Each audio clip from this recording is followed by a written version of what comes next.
Good morning, respected listeners, dear listeners. Empowerment to women, महिलाओं के विकास की, महिलाओं के सशक्तिकरण की बातों पर काफ़ी ज़ोर शोर से चर्चा होती रही है और हमारे भारतीय संविधान में भी महिलाओं के विकास और उत्थान और सशक्तिकरण पर चर्चा की गई है। एम्पावरमेंट टू वुमेन,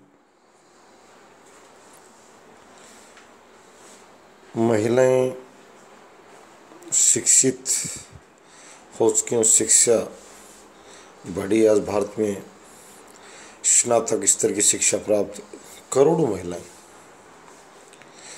रोजगार प्राप्ति की दरकार में। मैंने ये कहा है भारतीय प्रधानमंत्री महोदय और राज्यों के मुख्यमंत्री ने पहले कहा था, भारत में 30 मुख्यमंत्री सत्तासीन हैं जो शक्ति धारित करते हैं। सूबेदार पुराने ज़माने जो शब्द होता था, मुख्यमंत्री है सूबे का मालिक। तो इन सूबेदारों को कहूँगा मैं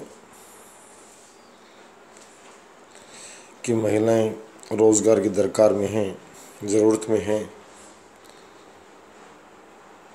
अपने और बच्चों के जीवन को संवारने के लिए और शक्ति पाने के लिए मैं आर्थिक सशक्तिकरण की बात करूँगा या आध्यात्मिक सशक्तिकरण। बहुत भाषण दिए गए, किसी ने मुंह पर पट्टी लगाकर भाषण दिया, किसी ने मुंह को खोलकर।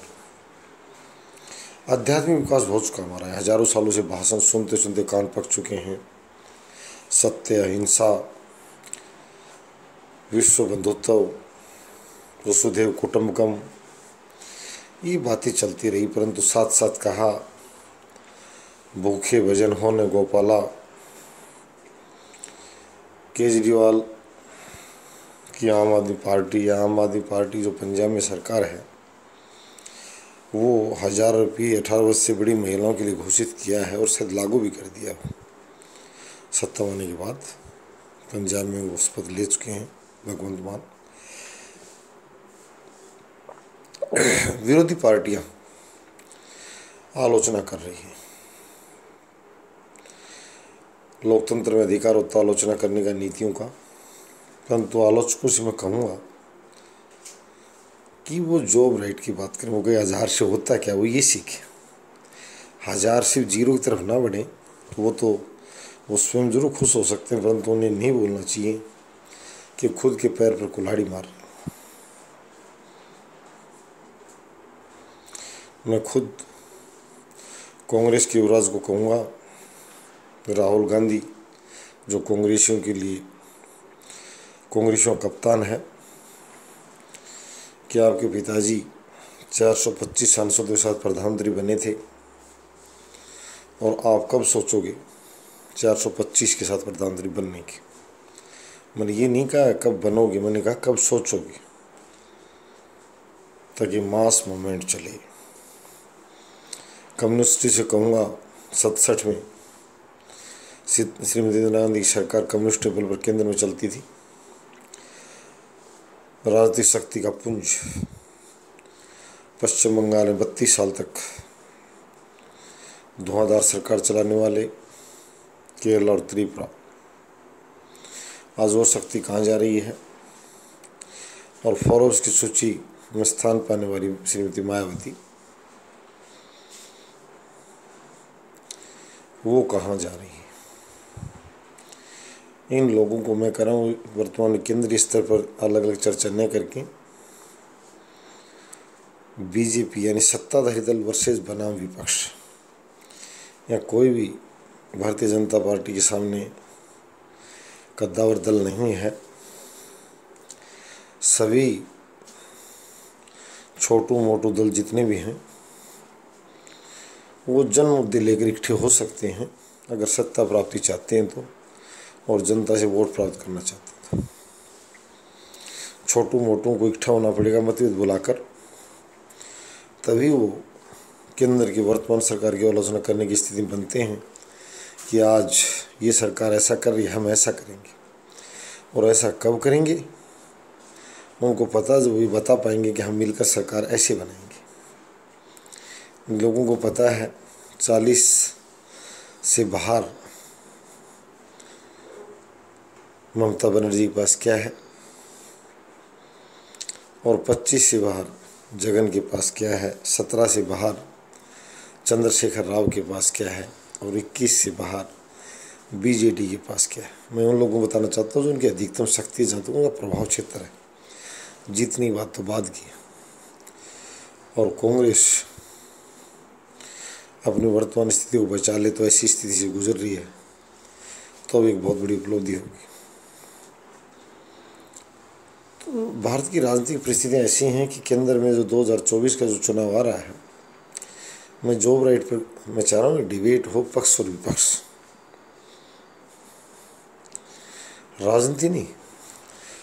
हमने पहले कहा आध्यात्मिकता और इतिहास बाद में पढ़ाते रहे और लोगों ने काफ़ी पढ़ भी रखा है। हमारे यहाँ जो लोक इतिहासकार भी काफ़ी जो बताते रहते हैं, चाहे उनसे काफ़ी लंबी बातें पूछ सकते हैं वास्को डी गामा के समय की, परंतु अर्थशास्त्र की ज़रूरत है ताकि गरीबी, भूखमरी, अपराध हटे और लाखों करोड़ों के मालिकों को किस चर्चा की ज़रूरत नहीं, उनके लिए सभी दल, सभी समय, सभी सब कुछ अच्छा है। भारतीय नागरिकता छोड़ रहे हैं और विदेश में जा जाकर बस रहे हैं। पाकिस्तान से भी जा रहे हैं मालदार लोग, लंदन में बड़ा उनका रुतबा है, परंतु गरीबों की हालत वहाँ भी जाकर देखो क्या है। मैं Asian, African, Latin American, Ronald Rolls ने जो थ्योरी दी थी कि circulation of economy from these countries to those countries, और दोज या वेस्टर्न की तरफ है। कोई कनाडाई नागरिकता ले रहा है, वहाँ का वहाँ का बहुत बड़ा किसान है, कोई टापू ले रहा है। ये धन्ना सेठ लोग हैं, ये आते जाते रहेंगे। कल एक आम आदमी पार्टी के संयोजक ने राज्यसभा में एक धन्ना सेठ को भेजा जो प्राइवेट यूनिवर्सिटी का संचालक, मालिक। इनको लोग घर पर देने आते हैं, मांगने नहीं जाते। इनसे लोग घर पर मिलने आते हैं, ये किसी के यहाँ नहीं जाते। शक्ति के उपासना भारत में, शक्ति उपासकों को भ्रमित होने या भयभीत होने की जरूरत नहीं है। उनकी पूजा DC SD में करते हैं, जाते कहते आओ सर। वही व्यक्ति है, वही नागरिक है, आओ सर, बैठो सर, जलपान कर लो सर। और वही एक सभ्य, ईमानदार और शर्मशील जीव, एक वो मेहनत का व्यक्ति, श्रम का उपासक, पुजारी खड़ा है, सभ्यता से बोल रहा है, शालीनता से बोल रहा है, संकोच से बोल रहा है, परंतु सामने वाले को पता शक्ति नहीं है और शक्ति नहीं तो पूजा नहीं है। यहाँ पत्थर पूजा जाता है, शक्तिशाली नजर आए तो। जीवित व्यक्ति की तो बात क्या करनी है। तो हम शक्ति प्राप्त करने के लिए ही इस विचारधारा आगे बढ़ा रहे हैं। मैं जॉब राइट पहले बोला हूँ ताकि लोगों को कमा के खाने का, अपने बच्चों को दूध पिलाने का हक मिल सके। और ये मृतप्राय होते जा रहे जो दल हैं, मैं इनसे कहूँगा कि जाग उठें। इनको खुद को नहीं दिख रही है, इनका पेट भरा हुआ है, इनके मतदाताओं को दिख रहा है, इनके कार्यकर्ताओं को दिख रहा है कि 24 का भविष्य क्या है। आज से दिख रहा है। मैंने पहले कहा था किसी के लिए पॉलिटिकल स्पोर्टिंग का वर्क यहाँ नहीं होगा, पॉलिटिकल एनालिसिस का वर्क होगा। जो बताना चाहता हूँ ये बता देता हूँ। 24 में ये लोग, इनके पास जो साझा विपक्ष है, ये बैठे और अगर एक दूसरे को खाने के लिए दौड़ रहे हैं तो इनके पास कुछ नहीं है। फिर ये बेकार की एक गाल बजाने की सिवाय इससे ज़्यादा कुछ नहीं मिलेगा इनको। इकट्ठे हों और जॉब राइट पर अपने विचार दें, सभी दें।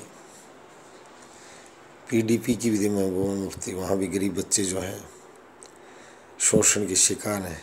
देहाती कश्मीर के लोगों को जॉब राइट की बहुत बड़ी बात है। मैं उस महिला से भी कहूँगा कि वो हिजाब पहनकर ज़ोर से चिल्लाई जॉब राइट के लिए। मैं उससे प्रार्थना कर रहा हूँ कि मायावती, महबूबा और ममता, प्रियंका, प्रियंका चतुर्वेदी शिवसेना नेता, बड़ी अच्छी बोल लेती है, बड़ी अच्छी एंकर है। संजय राउत, इस तरह के जितने भी आम आदमी पार्टी का संजय सिंह राज्यसभा सांसद, बोलार के रूप में जाना जाता है, काफ़ी ज़ोर से बोलता है राज्यसभा में। मैं संजय भाई से कहूँगा कि वो जॉब राइट पर अपनी बात संसद में रखें और वास्तविक अपना चेहरा समाज और सरकार और समुदाय को दिखाए। धन्यवाद।